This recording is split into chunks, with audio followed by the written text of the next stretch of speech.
Chapter 11. Rhythm. Everything flows out and in, everything has its tides, all things rise and fall, the pendulum swing manifests in everything, the measure of the swing to the right is the measure of the swing to the left, rhythm compensates, the Kybalion. The great fifth Hermetic principle, the principle of rhythm, embodies the truth that in everything there is manifested a measured motion, a to and from movement, a flow and inflow, a swing forward and backward, a pendulum-like movement, a tide-like ebb and flow, a high tide and a low tide, between the two poles manifest on the physical, mental or spiritual planes. The principle of rhythm is closely connected with the principle of polarity described in the preceding chapter. Rhythm manifests between the two poles established by the principle of polarity. This does not mean, however, that the pendulum of rhythm swings to the extreme poles, for this rarely happens. In fact, it is difficult to establish the extreme polar opposites in the majority of cases. But the swing is ever toward first one pole and then the other. There is always an action and reaction, an advance and a retreat, a rising and a sinking, manifested in all of the airs and phenomena of the universe. Suns, worlds, men, animals, plants, minerals, forces, energy, mind and matter, yes, even spirit manifests this principle.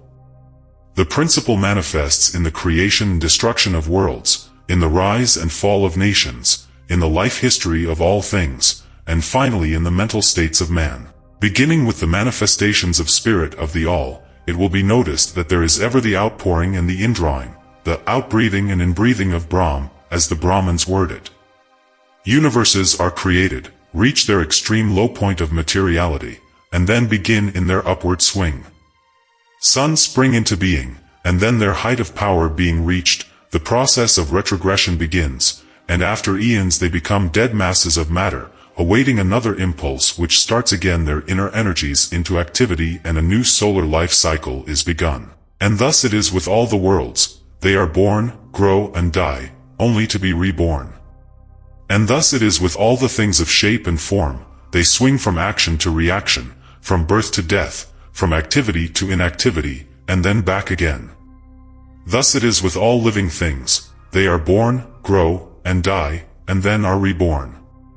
So it is with all great movements, philosophies, creeds, fashions, governments, nations, and all else, birth, growth, maturity, decadence, death, and then new birth. The swing of the pendulum is ever in evidence. Night follows day, and day night. The pendulum swings from summer to winter, and then back again. The corpuscles, atoms, molecules, and all masses of matter, swing around the circle of their nature. There is no such thing as absolute rest, or cessation from movement, and all movement partakes of rhythm. The principle is of universal application. It may be applied to any question, or phenomena of any of the many planes of life. It may be applied to all phases of human activity. There is always the rhythmic swing from one pole to the other. The universal pendulum is ever in motion. The tides of life flow in and out, according to law. The principle of rhythm is well understood by modern science, and is considered a universal law as applied to material things. But the Hermetists carry the principle much further, and know that its manifestations and influence extend to the mental activities of man, and that it accounts for the bewildering succession of moods, feelings, and other annoying and perplexing changes that we notice in ourselves. But the Hermetists, by studying the operations of this principle, have learned to escape some of its activities by transmutation. The Hermetic masters long since discovered that while the principle of rhythm was invariable, and ever in evidence in mental phenomena, still there were two planes of its manifestation so far as mental phenomena are concerned. They discovered that there were two general planes of consciousness, the lower and the higher, the understanding of which fact enabled them to rise to the higher plane and thus escape the swing of the rhythmic pendulum which manifested on the lower plane. In other words, the swing of the pendulum occurred on the unconscious plane, and the consciousness was not affected. This they call the law of neutralization. Its operations consist in the raising of the ego above the vibrations of the unconscious plane of mental activity, so that the negative swing of the pendulum is not manifested in consciousness, and therefore they are not affected. It is akin to rising above a thing and letting it pass beneath you. The Hermetic master, or advanced student, polarizes himself at the desired pole, and by a process akin to refusing to participate in the backward swing or, if you prefer, a denial of its influence over him. He stands firm in his polarized position, and allows the mental pendulum to swing back along the unconscious plane. All individuals who have attained any degree of self-mastery accomplish this, more or less unknowingly, and by refusing to allow their moods and negative mental states to affect them, they apply the law of neutralization. The master, however, carries this to a much higher degree of proficiency, and by the use of his will, he attains a degree of poise and mental firmness almost impossible of belief on the part of those who allow themselves to be swung backward and forward by the mental pendulum of moods and feelings. The importance of this will be appreciated by any thinking person who realizes what creatures of moods, feelings, and emotion the majority of people are, and how little mastery of themselves they manifest. If you will stop and consider a moment, you will realize how much these swings of rhythm have affected you in your life, how a period of enthusiasm has been invariably followed by an opposite feeling and mood of depression. Likewise, your moods and periods of courage have been succeeded by equal moods of fear. And so it has ever been with the majority of persons. Tides of feeling have ever risen and fallen with them, but they have never suspected the cause or reason of the mental phenomena. An understanding of the workings of this principle will give one the key to the mastery of these rhythmic swings of feeling, and will enable him to know himself better and to avoid being carried away by these inflows and outflows. The will is superior to the conscious manifestation of this principle, although the principle itself can never be destroyed. We may escape its effects, but the principle operates, nevertheless. The pendulum ever swings, although we may escape being carried along with it. There are other features of the operation of this principle of rhythm of which we would like to speak at this point. There comes into its operations that which is known as the law of compensation. One of the definitions or meanings of the word compensate is to counterbalance, which is the sense in which the Hermetists use the term.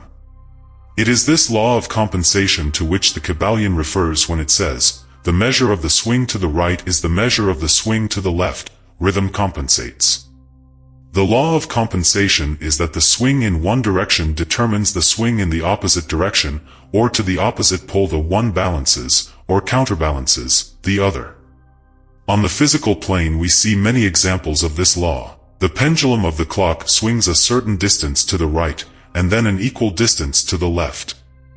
The seasons balance each other in the same way. The tides follow the same law. And the same law is manifested in all the phenomena of rhythm. The pendulum, with a short swing in one direction, has but a short swing in the other, while the long swing to the right invariably means the long swing to the left. An object hurled upward to a certain height has an equal distance to traverse on its return. The force with which a projectile is sent upward a mile is reproduced and the projectile returns to the earth on its return journey. This law is constant on the physical plane, as reference to the standard authorities will show you, but the Hermetists carry it still further. They teach that a man's mental states are subject to the same law. The man who enjoys keenly is subject to keen suffering, while he who feels but little pain is capable of feeling but little joy. The pig suffers but little mentally, and enjoys but little, he is compensated. And on the other hand, there are other animals who enjoy keenly, but whose nervous organism and temperament cause them to suffer exquisite degrees of pain, and so it is with man. There are temperaments which permit of but low degrees of enjoyment, and equally low degrees of suffering, while there are others which permit the most intense enjoyment, but also the most intense suffering. The rule is that the capacity for pain and pleasure, in each individual, are balanced. The law of compensation is in full operation here. But the Hermetists go still further in this matter. They teach that before one is able to enjoy a certain degree of pleasure, he must have swung as far, proportionately, toward the other pole of feeling. They hold, however, that the negative is precedent to the positive in this matter. That is to say that in experiencing a certain degree of pleasure it does not follow that he will have to pay up for it with a corresponding degree of pain. On the contrary, the pleasure is the rhythmic swing, according to the law of compensation, for a degree of pain previously experienced either in the present life, or in a previous incarnation. This throws a new light on the problem of pain. The Hermetists regard the chain of lives as continuous, and as forming a part of one life of the individual, so that in consequence the rhythmic swing is understood in this way, while it would be without meaning unless the truth of reincarnation is admitted. But the Hermetists claim that the master or advanced student is able, to a great degree, to escape the swing toward pain, by the process of neutralization before mentioned.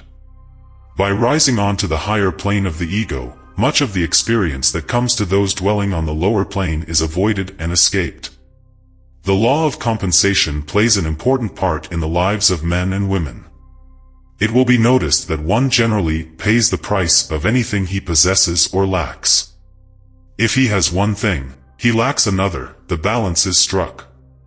No one can keep his penny and have the bit of cake at the same time. Everything has its pleasant and unpleasant sides.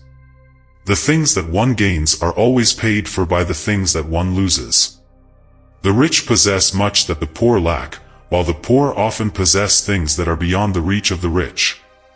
The millionaire may have the inclination toward feasting, and the wealth wherewith to secure all the dainties and luxuries of the table, while he lacks the appetite to enjoy the same. He envies the appetite and digestion of the laborer who lacks the wealth and inclinations of the millionaire, and who gets more pleasure from his plain food than the millionaire could obtain even if his appetite were not jaded, nor his digestion ruined, for the wants, habits, and inclinations differ.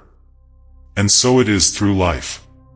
The law of compensation is ever in operation, striving to balance and counterbalance, and always succeeding in time, even though several lives may be required for the return swing of the pendulum of rhythm.